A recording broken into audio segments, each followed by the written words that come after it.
Europe में राष्ट्रवाद का उदय का आज पार्ट 4 होने वाला है। तो पिछले क्लास में हम लोगों ने जाना था कि उदारवादी क्रांति कैसे हुई थी और वो जो क्रांति हुई थी वो किन कारणों से असफल हुई थी। तो आज हम लोग जानेंगे कि जर्मन का एकीकरण कैसे हुआ, इटली का एकीकरण कैसे हुआ और ब्रिटेन का गठन कैसे हुआ। तो एकीकरण का अर्थ क्या होता है? एकीकरण का अर्थ होता है कि एक स्वतंत्र राष्ट्र की मान्यता प्राप्त होना, यानी कि एक पर्टिकुलर क्षेत्र जो है वो किस नाम से जाना जाएगा। तो सबसे पहला है जर्मन का एकीकरण। तो 1848 में क्या होता है कि बहुत सारे जो इलाके बिखरे हुए रहते हैं उनको जोड़कर जर्मन नाम का एक क्षेत्र बनाने का प्रयत्न किया जाता है। लेकिन क्या होता है, इसे जो राजशाही होते हैं उनके विरोध का सामना करना पड़ता है और राजशाही को साथ में कुछ जमींदारों का भी सपोर्ट मिलता है, जिस कारण से ये जो एकीकरण की प्रक्रिया होती है वो डिले हो जाती है। तो लिखते हैं हम लोग पहला पॉइंट, जर्मन का एकीकरण। तो जर्मन में क्या हुआ?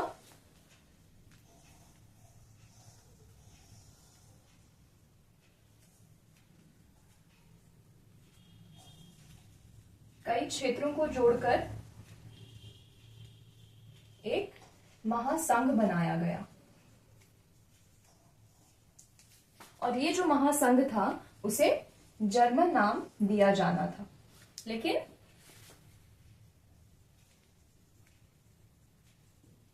राजशाही, भूस्वामी और जो भी ऊंचे तबके के लोग थे, फौजी ताकत कह सकते हैं,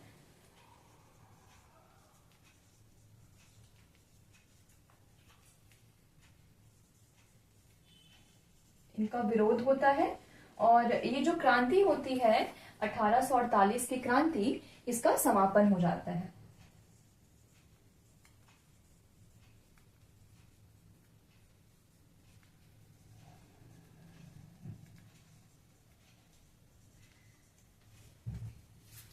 तो अब बात उठता है कि जर्मन किस प्रकार से एकीकृत हुआ। तो जर्मन में एक बड़ा सा क्षेत्र है, एक इलाका है जिसका नाम है प्रशा। तो प्रशा की जो भूमिका थी वो जर्मन को एकीकृत करने में बहुत महत्वपूर्ण थी। तो किया क्या जाता है, यहां पर एक इंसान का नाम आता है ऑटो वॉन बिस्मार्क। तो उसकी एक अहम भूमिका होती है और उसके सपोर्ट से ही जर्मन एकीकृत कर दिया जाता है। तो लिखते हैं पहला पॉइंट है प्रशा की भूमिका।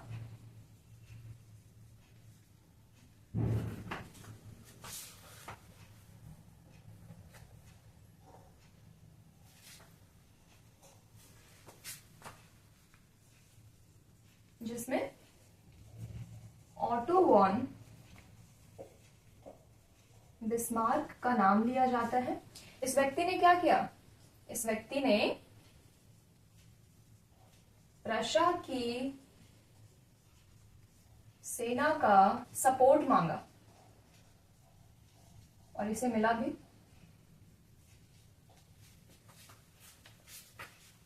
इसके अलावा जो प्रशा की सेना होती है और प्रशा के जो नौकरशाही होते हैं, यानी कि जो ऊंचे पद वाले लोग होते हैं, उनका भी इन्हें सपोर्ट मिलता है। तो यहाँ पे लिख सकते हैं प्रशा की सेना का सपोर्ट मिला और प्रशा की नौकरशाही का।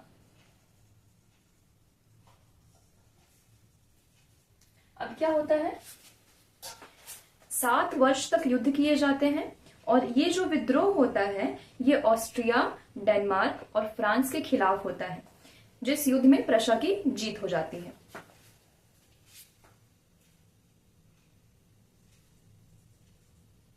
सात वर्ष का युद्ध। और क्या होता है, इसे ऊपर लिख लिया जाता है।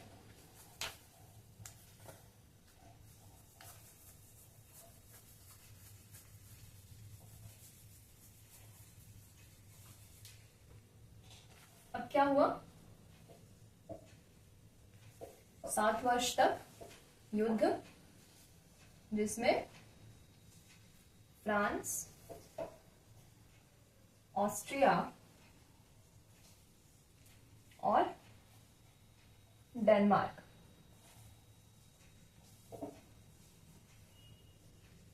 पर आधिपत्य कर लिया जाता है। आधिपत्य यानी कि अधिकार कर लिया जाता है। इस प्रकार से जीत हो जाती है प्रशा की और जर्मन का एकीकरण जो होता है वो पूर्ण होता है।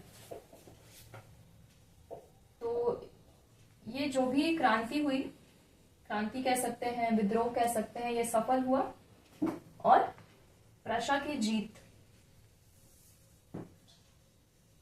ठीक।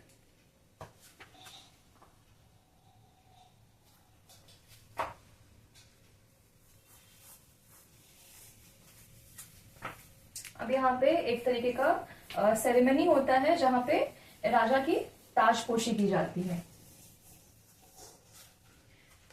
तो 18 जनवरी 1871 को डेनमार्क के जो भी राजकुमार हैं और ऑटो वॉन बिस्मार्क और इसके साथ साथ जो भी जो चुने हुए नागरिक हैं या फिर जो इनका सपोर्ट करते हैं वो सभी जाते हैं वर्साई के शीश महल में। और वहां पे जो काइजर विलियम है, काइजर विलियम फर्स्ट, प्रथम, इसको प्रशा का जो कि राजकुमार रहता है, इसको जर्मन का सम्राट घोषित कर दिया जाता है। 18 जनवरी 1871 में वर्साई का Sheesh Mahal, hall of mirrors, यहां पर जो रशिया के राजकुमार रहते हैं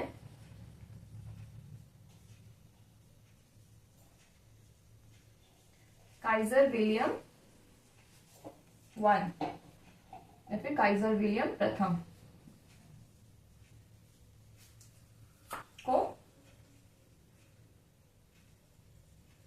जर्मन का राजा घोषित कर दिया जाता है। ठीक है। अब जब जर्मन एकीकृत हो गया तो वहां पर क्या क्या परिवर्तन हुए। तो बदलाव में सबसे पहला जो मुद्रा प्रणाली है और जो बैंकिंग प्रणाली है वो पहले से और अधिक सशक्त की जाती है, अच्छी की जाती है। इसके अलावा जो भी कानून है और जो न्यायिक व्यवस्था है उसका आधुनिकीकरण किया जाता है, यानी कि समय के अनुसार जैसे बदलाव होने चाहिए वैसे ही उसमें कुछ कुछ चेंजेस किए जाते हैं और उसको कह सकते हैं कि उसका आधुनिकीकरण हुआ। क्या बदलाव हुआ? बदलाव हम लोग ऊपर लिख लेते हैं।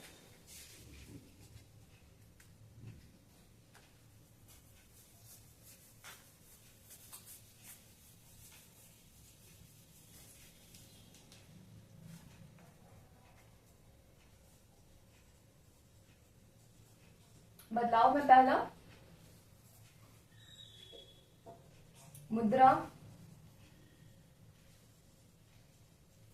बैंकिंग प्रणाली को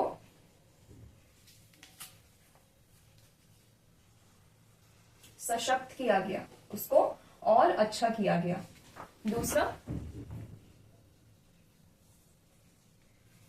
कानून और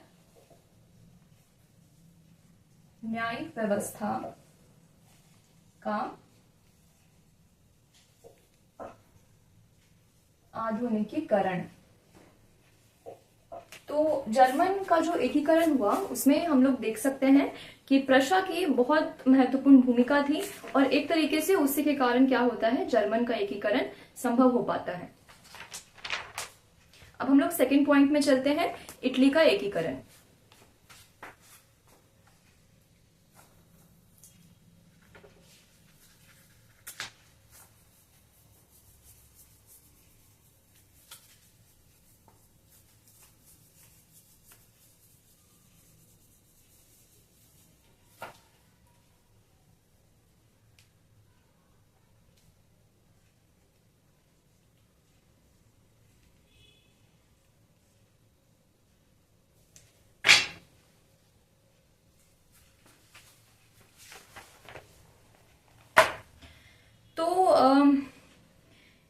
इटली जो था वो वास्तव में 7 राज्यों में बिखरा हुआ था। हैब्सबर्ग साम्राज्य पूरा फैला हुआ था और उन सबको एकीकृत करना ही जो था इनका मोटो था। तो सबसे पहला लिख लेते हैं, ये जो इटली था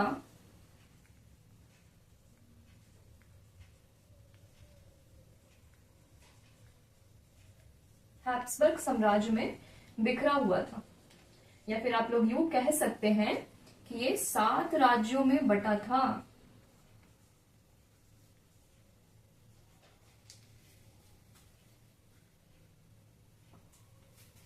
तो अगर इसको हम लोग इटली मान लेते हैं, थोड़ा और बड़ा करके बनाते हैं,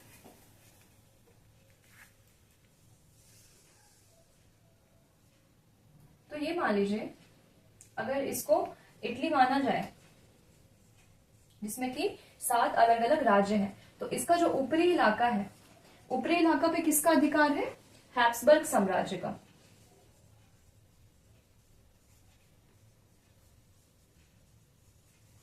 जो मध्य इलाका है, दिस पार्ट, इस पे है पोप का अधिकार, चर्च का अधिकार। और जो थर्ड पार्ट है उसमें स्पेन के बुर्बो राजवंश का, यहां पे स्पेन का बुर्बो राजवंश है।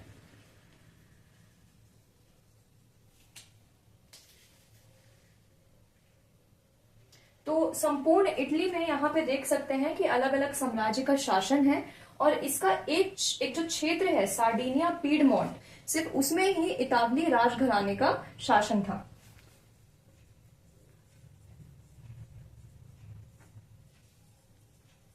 सार्डिनिया पीडमोंट पे इतावली राजघराना।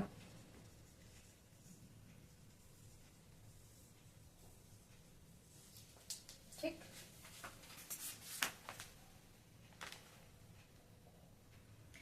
तो होता क्या है कि हम लोगों ने जूसेप्पे मैत्सिनी के बारे पढ़ा था कि उसने यंग इटली नामक एक संस्था की स्थापना की थी। लेकिन इसके बाद क्या होता है कि 1848 में जो कि विद्रोह हमने पढ़ा, उसमें ये इनकी तरफ से जो विद्रोह हुआ था वो कुचल दिया गया था। तो इसके बाद क्या हो जाता है, ये इस जो विद्रोह होता है उसकी बागडोर कौन संभालता है? तो उसकी बागडोर संभालता है सार्डिनिया पीडमोंट का राजा, जिसका नाम रहता है विक्टर इमैनुएल टू।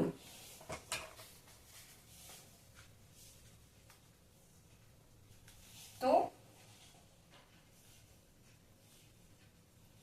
यहां पर जूसेप्पे मैत्सिनी स्थापना करता है यंग इटली,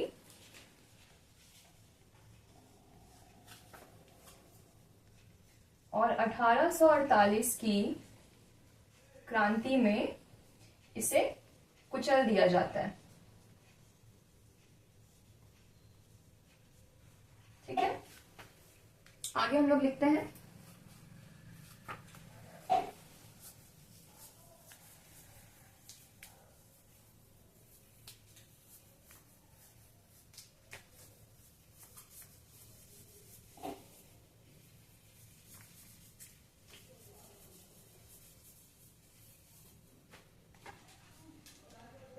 तो उसके बाद जो क्रांति का जिम्मा होता है कौन उठाता है?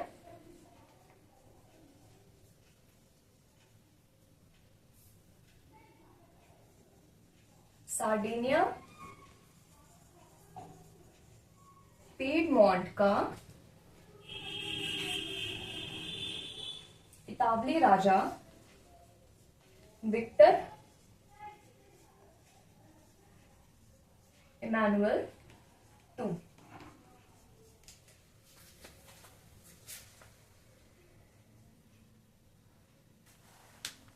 अब यहां पर एक और व्यक्ति का नाम आता है जो है काउंट कैमिले द कावूर। तो ये क्या करता है, इटली का जो भी एकीकरण होता है उसका नेतृत्व करता है, सेना का नेतृत्व करता है। तो पहले इसके बारे थोड़ा पढ़ा जाए कि ये किस तरीके का इंसान था। यहां पर आता है कावूर, शॉर्टकट में कहते हैं काउंट कैमिले दे कावूर। ये कोई क्रांतिकारी नहीं था,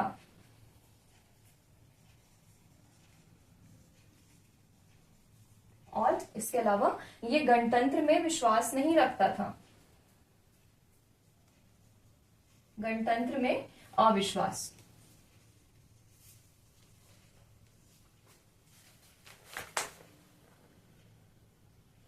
उसके अलावा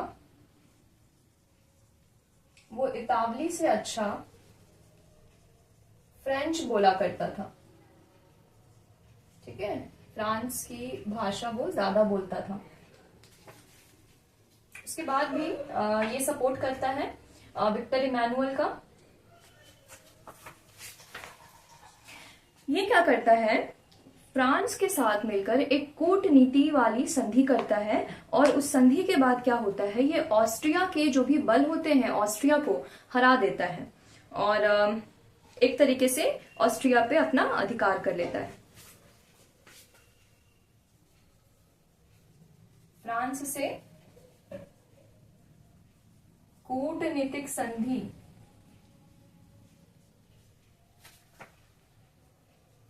और इसके बाद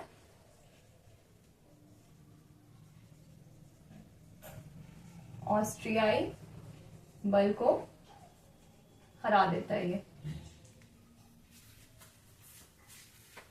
अब यहाँ पे एक और नाम आता है जूसेप्पे गैरिबॉल्डी का, तो इसमें कंफ्यूज नहीं होंगे। जूसेप्पे मैत्सिनी और जूसेप्पे गैरिबॉल्डी जो था ये अलग अलग व्यक्ति थे। जूसेप्पे मैत्सिनी जो थे उन्होंने यंग इटली और यंग यूरोप की स्थापना की थी, और जूसेप्पे गैरिबॉल्डी जो थे वो एक क्रांतिकारी थे और स्वयंसेवक भी कह सकते हैं। तो अब क्या होता है, आगे पढ़ते हैं।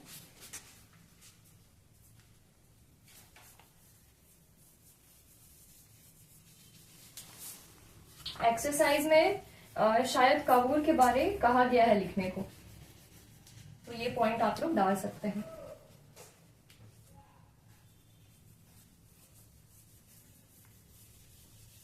तो इसमें इटली का एकीकरण में 3 लोगों के नाम आते हैं। सबसे पहले तो जो राजा था विक्टर इमैनुअल द्वितीय, उसके बाद सेकंड नाम आता है काउंट कैमिले दे काबुल, और जो थर्ड नाम आता है जूसेप्पे गैरिबॉल्डी।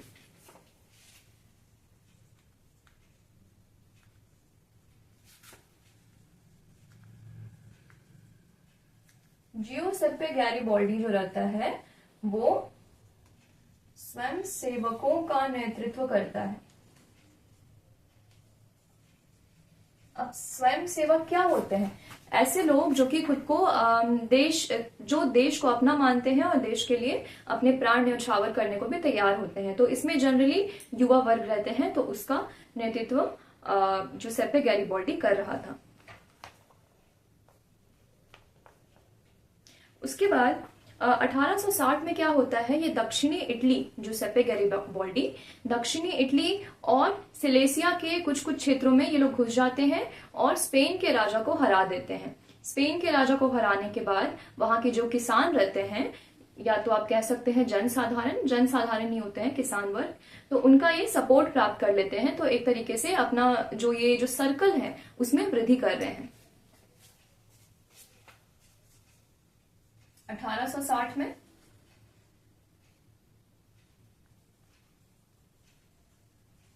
ये दक्षिणी इटली और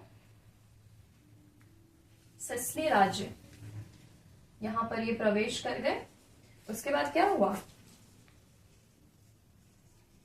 स्पेन के राजा पर कूच कर दिया, हरा दिया, और साथ में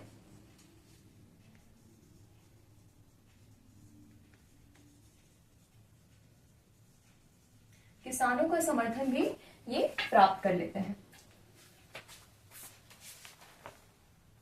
इसके साथ ही जैसे जैसे देख रहे हैं, पहले ये ऑस्ट्रियाई बल को हराया जाता है, फ्रांस के साथ कूटनीति वाली जो भी चीजें हैं वो की जाती है, स्पेन के राजा को हराया जाता है। तो इस तरीके से संपूर्ण इटली पर इनका अधिकार हो जाता है, और जो सार्डिनिया पीडमोंट का राजा विक्टर इमैनुअल द्वितीय रहता है उसको इटली का राजा घोषित कर दिया जाता है। और ये कब होता है, 1861 में।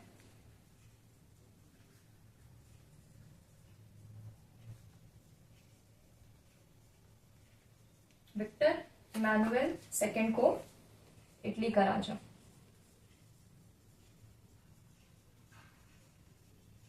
कौन था ये? विक्टर इमैनुअल, इतावली राजा था सार्डिनिया पीडमोंट का। तो इस तरीके से इटली का एकीकरण कंप्लीट होता है और अब हम लोग चलते हैं ब्रिटेन की तरफ।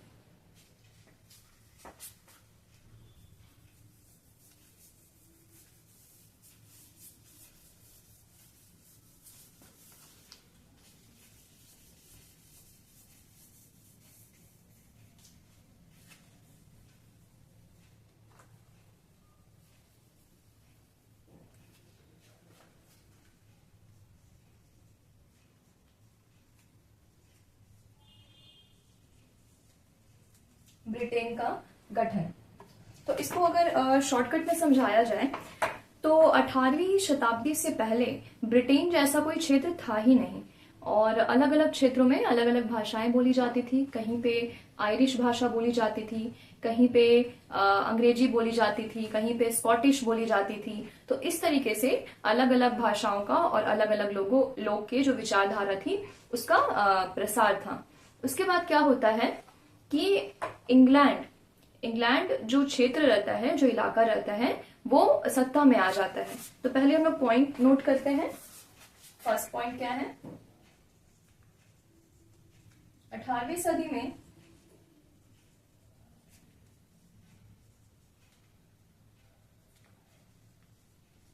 ब्रिटेन जैसा कोई इलाका नहीं था।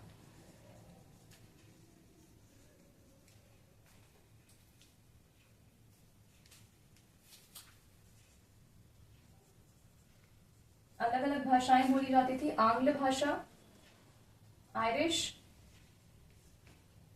स्कॉटिश,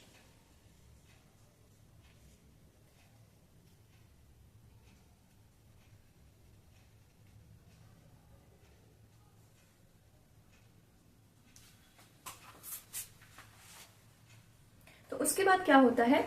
आंग्ल राष्ट्र का प्रसार होता है। आंग्ल राष्ट्र यहाँ पे इंग्लैंड को कहा गया है।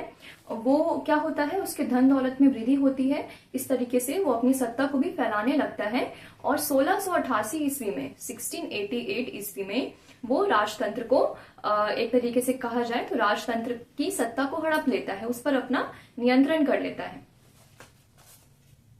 और एक राष्ट्र राज्य का निर्माण करता है जिसमें जो इंग्लैंड रहेगा वो केंद्र में रहेगा। यानी कि एक तरीके से क्लास का जैसे मॉनिटर होता है तो वैसे ही इन सभी क्षेत्रों का जो मॉनिटर था, इन सभी क्षेत्रों का जो भी मुख्य क्षेत्र था वो था इंग्लैंड।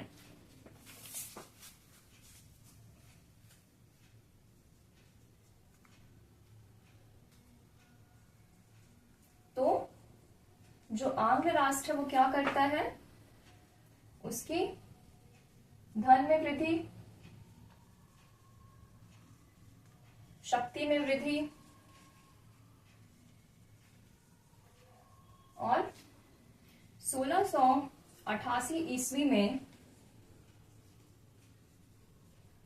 राजतंत्र पर वो नियंत्रण स्थापित कर लेता है, राष्ट्र राज्य बनता है जिसका केंद्र कौन है? केंद्र है इंग्लैंड।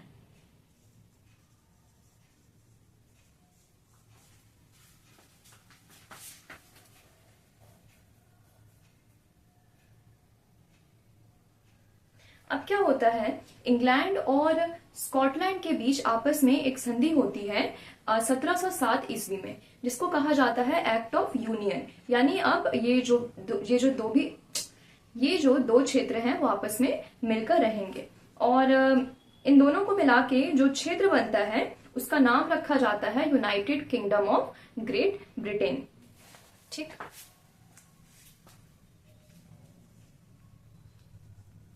इंग्लैंड प्लस स्कॉटलैंड, ये लोग क्या बनाते हैं? पहले तो इनके बीच संधि होती है 1707 ईस्वी में और वो क्या रहता है? Act of union.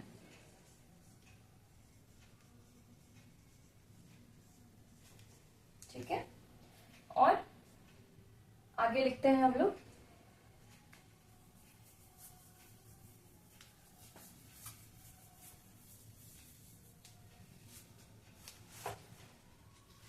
क्या बनता है? United kingdom of great Britain, इसका गठन किया जाता है इंग्लैंड और स्कॉटलैंड को मिलाकर। लेकिन जो प्रभुत्व होता है वो इंग्लैंड का ही होता है। अब यहाँ पर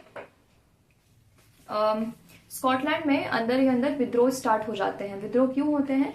तो एक तरीके से कहा जाए तो स्कॉटलैंड के जो निवासी होते हैं उन्हें स्वतंत्रता पूर्वक रहने की आजादी नहीं होती है। लाइक उनका अपना भाषा है, उनकी अपनी राष्ट्रीय पोशाक है, तो अपनी राष्ट्रीयता को फॉलो जब ये लोग करते हैं तो उनके खिलाफ जो आंग्ल राष्ट्र है, जो इंग्लैंड है, वो एक दमनकारी नीति अपनाता है।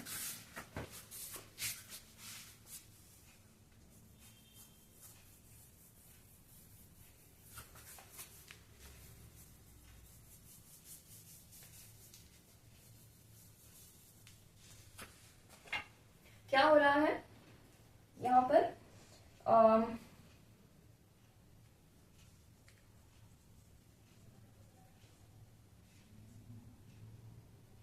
इंग्लैंड द्वारा सबसे पहला बात तो ये जो United kingdom of great Britain बनता है उसमें इंग्लैंड का ही दबदबा रहता है। अब यहाँ पे स्कॉटलैंड में क्या हो रहा है? यहाँ के लोगों का आजादी का हनन हो रहा है। पहला, यहाँ की एक भाषा थी गैलिक भाषा, तो गैलिक भाषा बोलने पर यहाँ पर इनमें पाबंदी लगाई जाती है।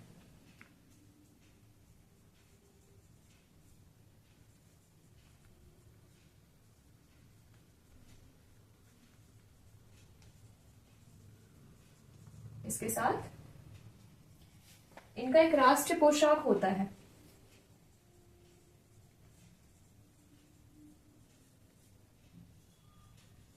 उसे पहनने की मनाही।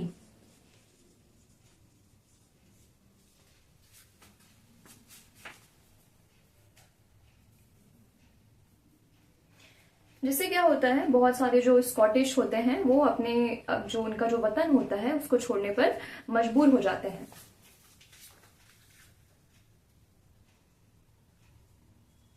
फलस्वरूप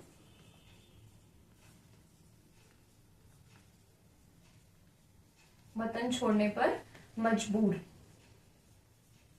ठीक, तो इस तरीके से ब्रिटेन का, हाँ, अब तक पूरा गठन नहीं हुआ है। अभी एक और पॉइंट है आयरलैंड। तो आयरलैंड में क्या होता है?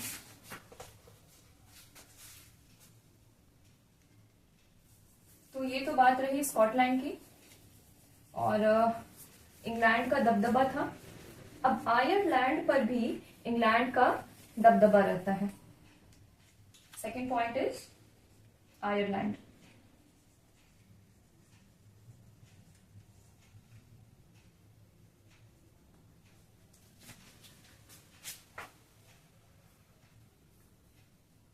तो आयरलैंड में क्या होता है, जैसा कि जो क्रिश्चियन धर्म होता है उसमें कैथोलिक और प्रोटेस्टेंट, ये इनका दो सब डिवीजन होता है। तो ये जो इंग्लैंड वाले थे वो प्रोटेस्टेंट लोगों का समर्थन करते थे और जो कैथोलिक होते थे उनका विद्रोह करते थे, या फिर उनका एक तरीके से कहा जाए तो खुद को उनके जैसा वो नहीं मानते थे। तो अंग्रेज क्या करते हैं, प्रोटेस्टेंट धर्म को बढ़ाते हैं और कैथोलिक धर्म को कुचलते हैं। तो आयरलैंड जो डिवाइडेड था वो दो चीजों में, प्रोटेस्टेंट और कैथोलिक।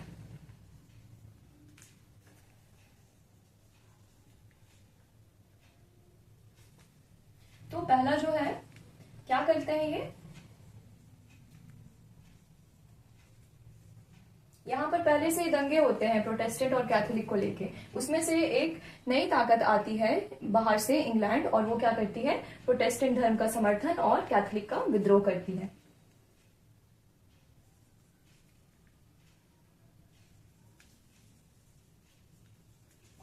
है प्रोटेस्टेंट का समर्थन इंग्लैंड वाले, या फिर कह सकते हैं जिनका दबदबा था आंग्ल राष्ट्र का, और कैथोलिक का विद्रोह। क्या होगा अब यहाँ पर हो जाएंगे दंगे।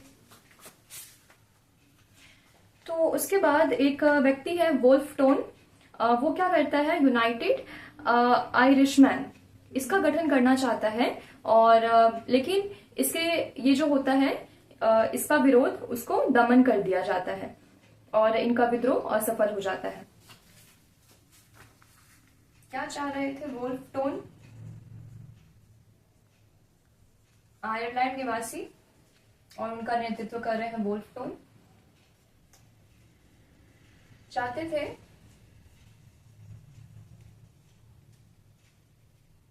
यूनाइटेड आयरिशमैन बनाना।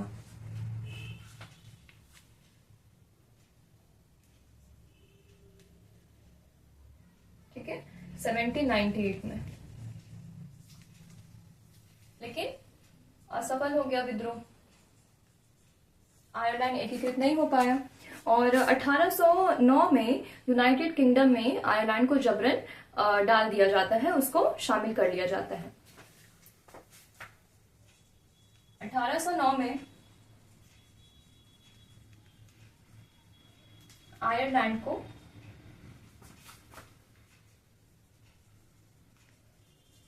यूनाइटेड किंगडम में शामिल।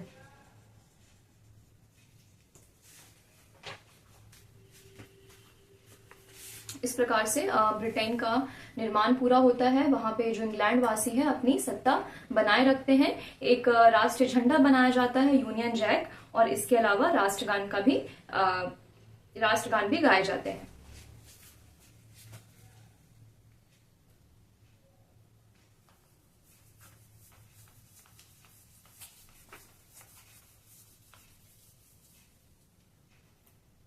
शामिल कर लिया गया।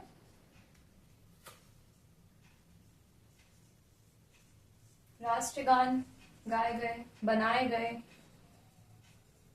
राष्ट्रीय झंडा पूरे यूनाइटेड किंगडम का बना दिया गया, यूनियन जैक।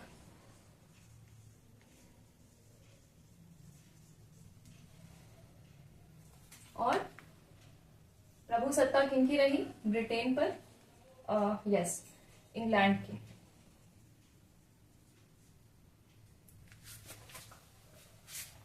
इस तरीके से यहाँ पे जो पार्ट 4 है वो कंप्लीट होता है, और अगले वीडियो में हम लोग पार्ट 5 की ओर जाएंगे।